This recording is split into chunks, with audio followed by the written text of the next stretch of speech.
Hi, I'm Jim. I am an alcoholic. Hi, Jim. I normally do share my last name at AA meetings too, but since I was told this is going to be recorded, it might be on the internet website. I'm not going to share that because the internet's a public domain, and I don't announce my full name in public as a member of AA. I have been continuously sober since February 17th of 2000, thanks to a loving God and rooms like this and people like you. Every time I attend an AA meeting, I'm kind of there's always something about it that reminds me of my first AA meeting, and it's usually something that somebody says, and a lot of times it might even just be the laughing that I hear before the meeting. I walked into my first meeting of Alcoholics Anonymous and was instantly convinced what you people are doing won't work for me because you were all happy, and I was miserable. My life was falling apart. But then you started talking about your drinking. I'm excited to be here for the next couple of weeks, and I was looking through my big book earlier, and one of the things I love about this fellowship, I was an English teacher for 18 years, and I love stories. And I joined a fellowship that's what we do. We tell stories to each other. So I'll be talking about what I was shown in this book and how I try to practice certain things, but mostly what I'm going to be doing for the next couple of weeks is telling you the story about my drinking and about my journey to a God of my understanding through the program of Alcoholics Anonymous. I am a member of the High Noon West End group. We meet on Thursdays in West End of Long Beach, and on Saturday mornings it's the High Noon group, but we start at 10 o'clock. That puzzled me at first, and then it occurred to me that I'm a guy that used to think that Friday happy hour started on Wednesday afternoon, so I suppose that's a fitting group for a guy like me to belong to. I'm going to talk a little bit just about my drinking first, and I'm also going to tell you this. I used to be a big book thumper. I used to be someone that went around and, I didn't physically thump people with this, but if I was talking to you about AA, you felt the thumps. And I'm no longer a big book thumper for the simple reason that I got to have an experience with doing that. Maybe other people can thump successfully. I couldn't. I'm too arrogant, and I'm too egotistical, and I'm too ready to be the guy with all the answers and to let you know exactly the way you ought to be doing things. And so I became what I call a big book hugger. I don't know if this is for you. I know this is for me. I found something here, saved my life, and relieved me of the insanity of my alcoholism. This is for me. If it's for you, and I can do anything to help you in your journey with this, I'm at your disposal. But I'm not here for the next couple of weeks to tell you that you got to do this. I'm here to share with you why I've got to do this, what's described in here. I love that the title page talks about that this is the story of how. This isn't the story of why. I found the why I needed to do this in my own drinking. This is the story of how in this book. And it's how thousands of men and women have recovered from alcoholism. I had a friend of mine explain to me a couple of years ago the difference between recovered and cured. He said if you get shot and they get you to the hospital in time, they remove the bullet, you can recover fully from a gunshot wound. But that does not make you bulletproof. I can recover fully from my alcoholism. I can recover from the insanity of this illness. I never have to live in fear of taking a drink again if I do certain things a day at a time and maintain a relationship with the God of my understanding. But that does not make me safe to drink. It doesn't. Any more than recovering from a gunshot wound would make me bulletproof. In the doctor's opinion, one of our greatest friends of AA, in the beginning of our fellowship, a guy named Dr. Silkworth, gave his medical opinion about something called the phenomenon of craving. What happens in an alcoholic when they put alcohol into their body. And I can tell you just a brief story about that. I have a sister that's 2 years older than me. And when I was 26 and she was 28, she was diagnosed with a tumor on her optic nerve. She'd never smoked, never did anything that we know causes cancer. They just found this. She was having trouble with her vision one day, went to the eye doctor, and they said there was this thing the size of a golf ball just behind her eye, and that it could travel up her optic nerve, could spread to her brain, could kill her. They had to do something about it. And so my parents and my sister left on Wednesday to go to Boston, Massachusetts, where she was going to have surgery. And my father said as he was leaving my hometown, upstate New York, he says, I know you got to work today and tomorrow. Friday, when you get out of work Friday, you come to Boston. We need you there. I was still drinking at the time, and I didn't want to go to Boston and spend the weekend in Boston. I wanted to spend my weekend doing what I wanted to do. But I do love my sister, and I do love my parents, and so I said what a good son would say, sure, I'll be there. And I was there. I got there and showed up, and Saturday morning they had her and whatever they called pre-operational stuff, getting her ready for surgery. And I was dying because I hadn't had a drink since like Thursday. And I said to my dad, I got to go get a pack of smokes. And he said, well, have one of mine. And I said, no, I don't like yours. Yours are non-filtered. And I said, I'm going to go get a pack of Marlboros. And I walked across the street and came out of the store with a pack of cigarettes, and it occurred to me that I was in Boston. I'd never been in Boston before. And that bar Cheers is in Boston, right? I'd never been to. Now, I didn't think to myself, I'm going to go and get drunk, spend all day drinking, and neglect my parents and my sister. But what did go through my head is, I'll go and I'll have a beer. And they'll probably have like a cool glass mug that says Cheers on it. And I'll have a beer in that mug, and then I'll give it to my sister. That'd be a nice thing to do for my sister. I have a real... I got a knack for dressing up selfishness under the guise of, I'm thinking about it. So I went to the bar. I don't remember. I do remember the bartender suggesting to me that yelling Norm every time someone slightly overweight walks into the bar isn't funny. That the waitress was sick of me calling her Carla, and he was cutting me off. And then I started getting other people to, hey, would you get me a beer? The bartender's being a hard ass. And next thing I know, something in me goes, oh, wait. Oh, I'm supposed to be at the hospital. And I walk out of the bar, and I think it might be 2 in the afternoon. I walk out, it's pitch black. By the time I get back to the hospital, the hotel actually next to the hospital, it's almost 2 in the morning. I forgot to get a key for the room where my parents were staying. I was supposed to arrange to have a cot brought in, and I hadn't done that. And I had to do that knock. I don't know if you ever had to do that knock. The one where I got to knock loud enough to wake you up, but I don't want to knock too loud to piss you off, although it's probably not going to change anything anyways. And my dad opened the door, and if you've ever drank when you weren't supposed to, when people were waiting for you, or someone that loves you is counting on you, then I don't have to describe to you the look on my father's face. I've seen it.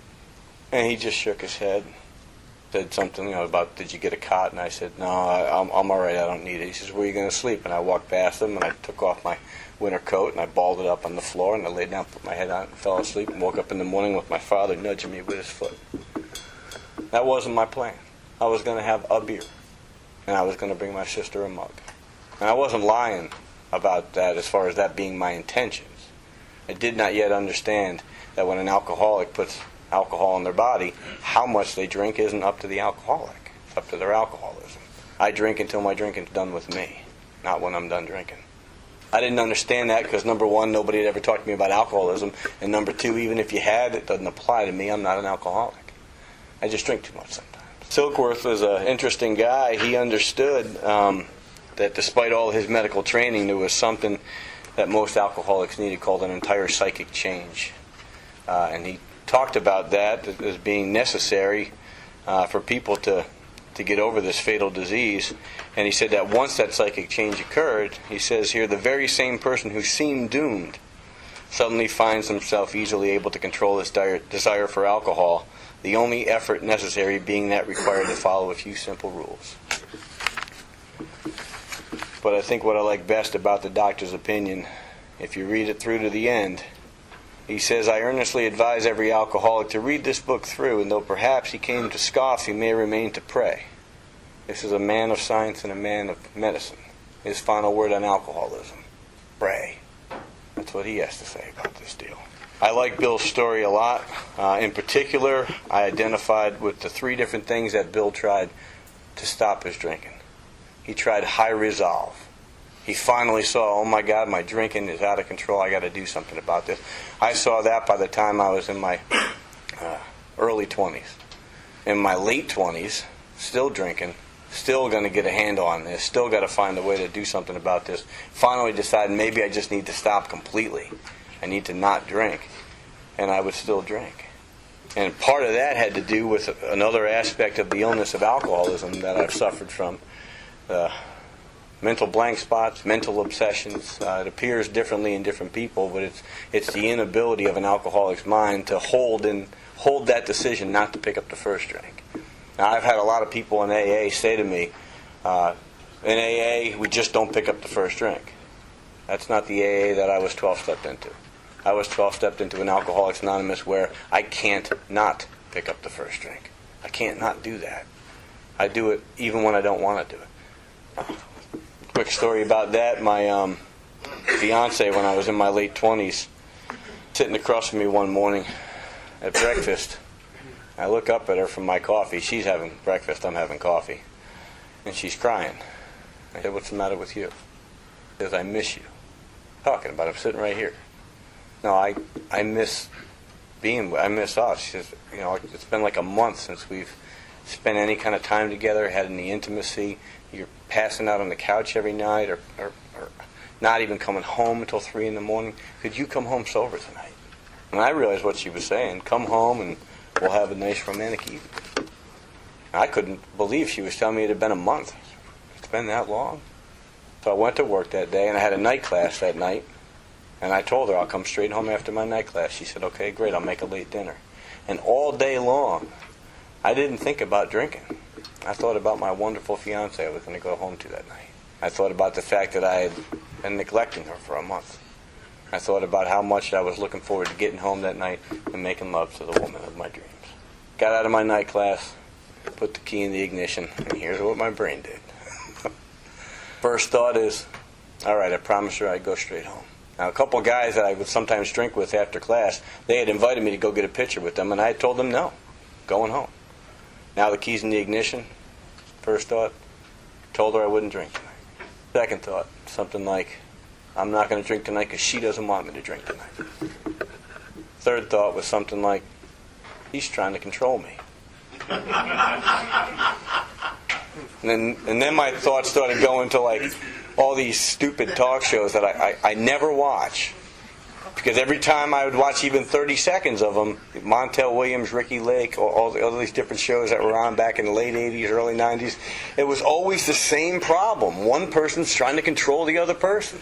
You could see it. It was always so obvious. And here I am. I'm in the middle of one of these relationships. We're going to end up in a talk show, for God's sake. I got to do something. And the simplest solution.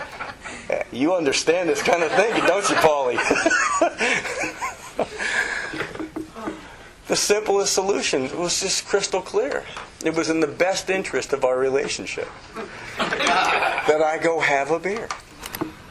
I'm not going to go get drunk. I am going to go straight home. Straight to the bar and home. That's about as straight as I could get.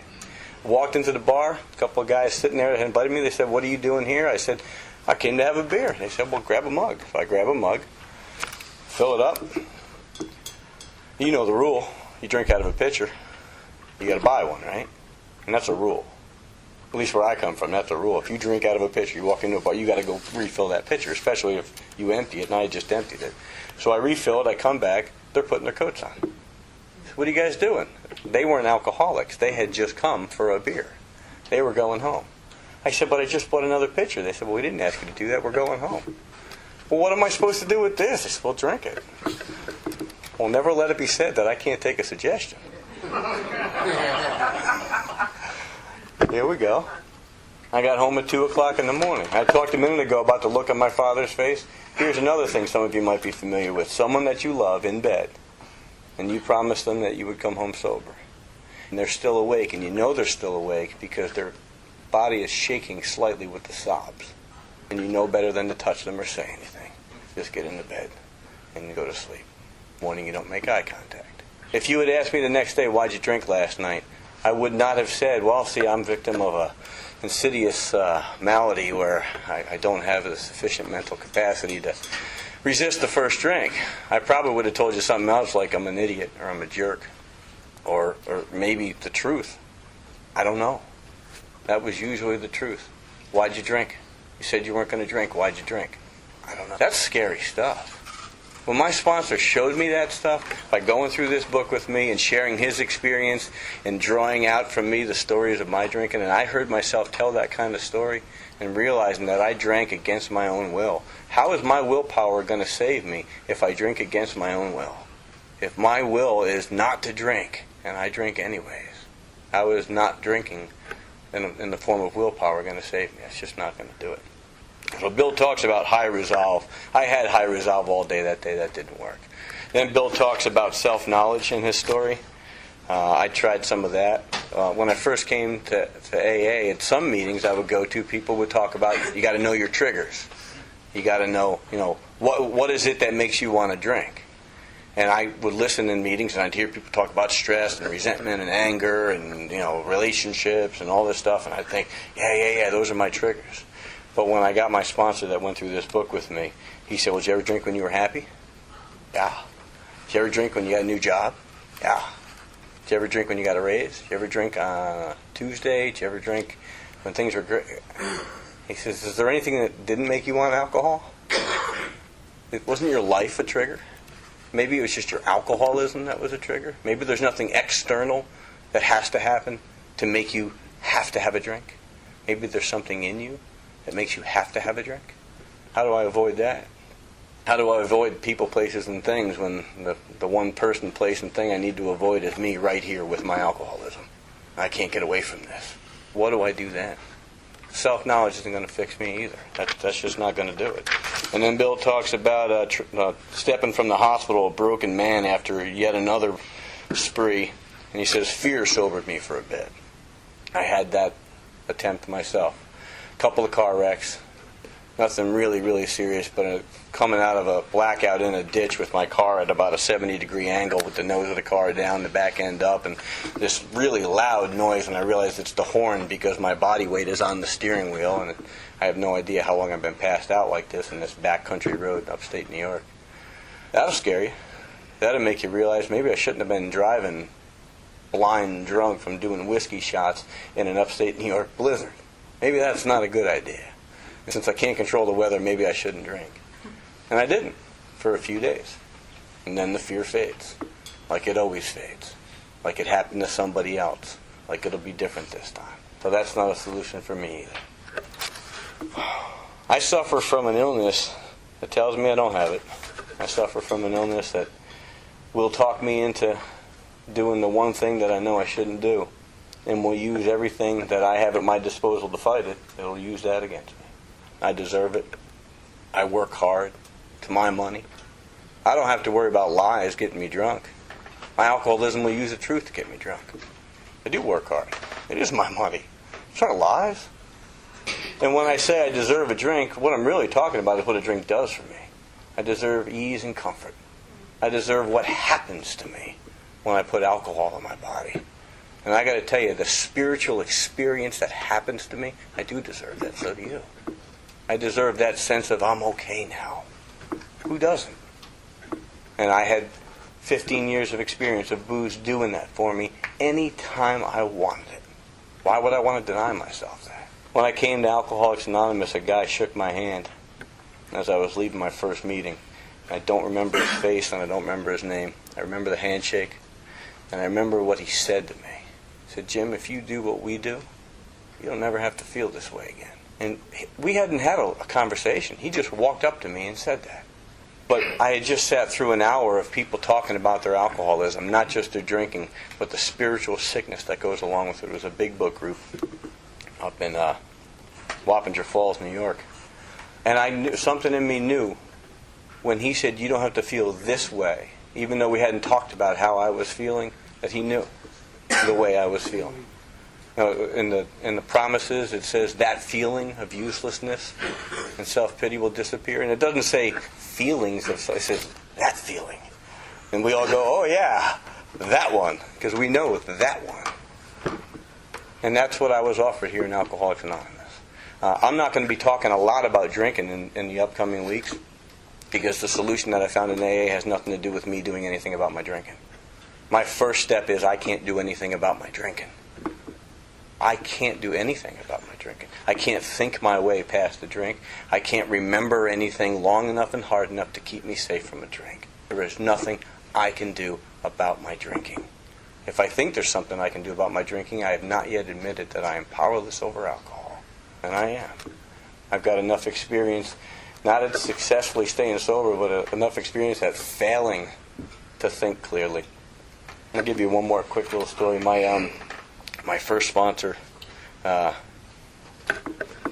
me about a time when I drank when I didn't want to. And I said, "What are you talking about? I always wanted to drink." He says, "Well, come on, you never felt sick, you never had a headache, you never promised somebody." And I remembered when I was working 2 different jobs, one early in the morning and then one in the afternoon, evening, and during the day trying to go to classes. And I would do that all day long, get out of work at 11 o'clock from my evening job and go out and drink until 3 in the morning. And then the bars would close, and I'd have to be up at 6 for my morning job before my classes. And I'd make it. But that next day, I was dragging. Oh my God, I'm going to die. I got to get out of it. I can't wait. The only thing I can think of is my bed. All day, in class, at work, just my bed, my pillow. I am going home. I can't wait to get on. And I get out of my night job at 11 o'clock, and I'd park my car on 113th Street and 5th Ave in North Troy. And all I got to do is walk about 10 feet, take a right 2 doors down, and I'm in my house. And I'd walk to the intersection, I'd take a left, half a block down, and I'd go into a bar called the Foggy Bell. I would do that. And then I'd do it again the next night. I'd do it again. And my sponsor said, "Well, why'd you do that?" I said, "What do you mean?" He said, "Well, you had been saying all day long you were going to go home and get some sleep, and you went and drank. Why did you do that?" I said, "Well, I changed my mind."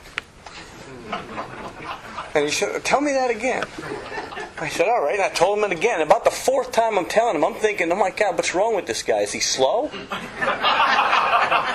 How many times I got to tell him this? He says, "And why'd you drink?" And I said, "I changed my mind." And he said, "Did you?" And just that little question, "Did you?" Help me hear what I was saying. And help me hear the truth. I didn't change my mind. My mind just changed. Independent of what I wanted.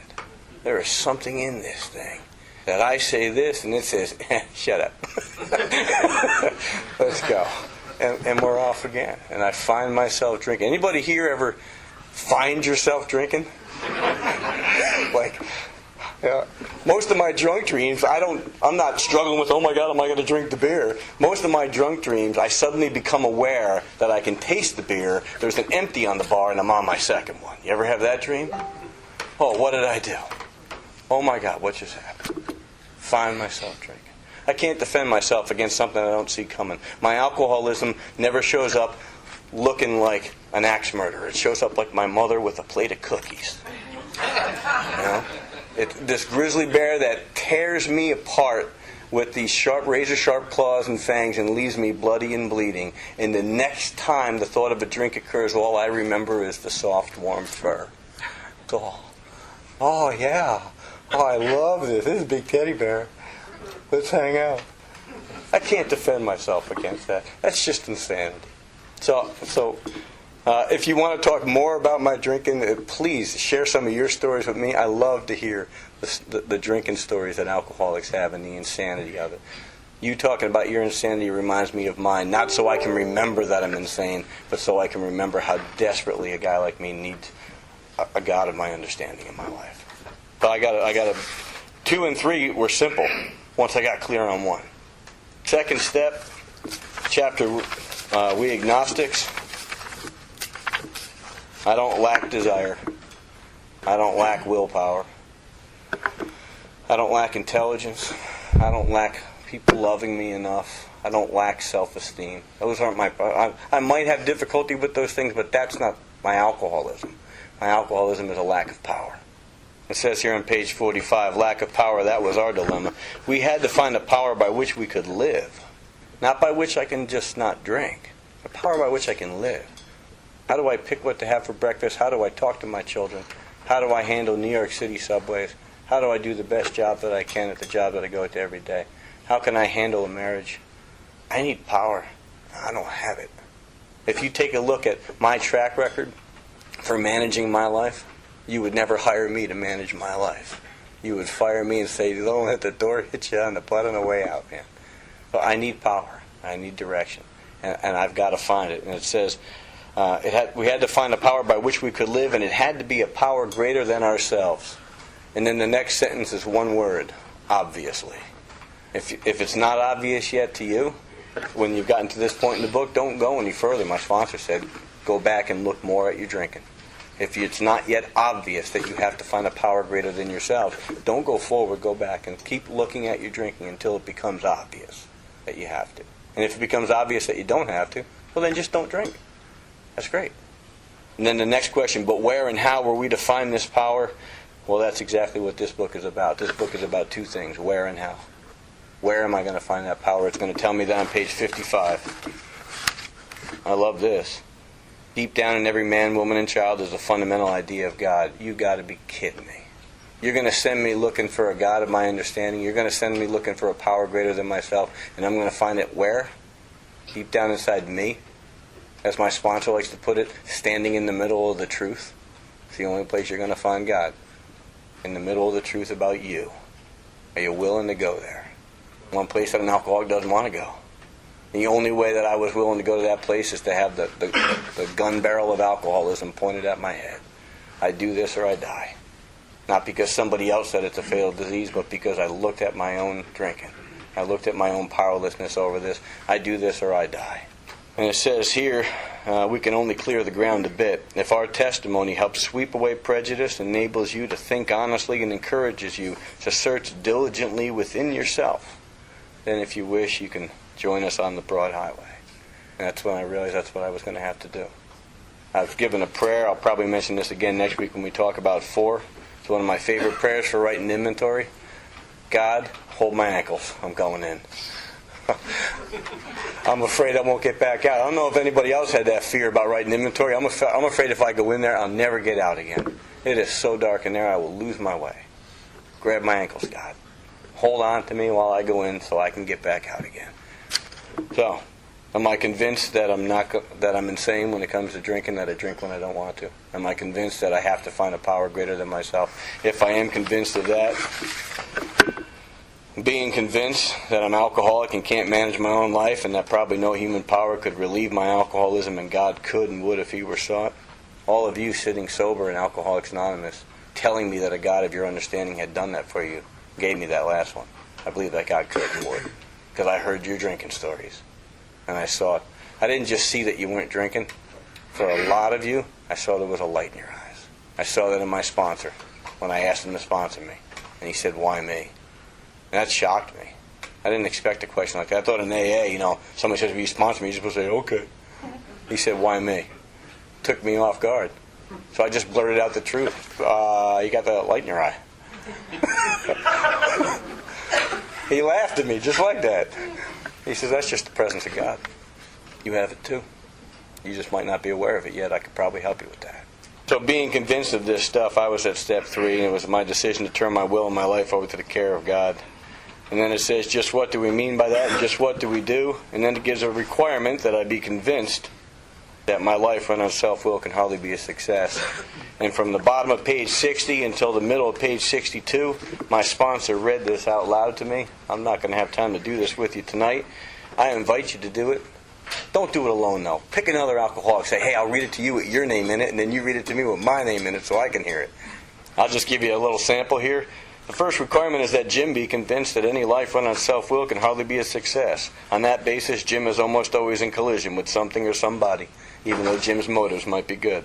Jim tries to live by self-propulsion. Jim is like an actor who wants to run the whole show, is forever trying to arrange the lights, the ballet, and the scenery, and the rest of the players in his own way.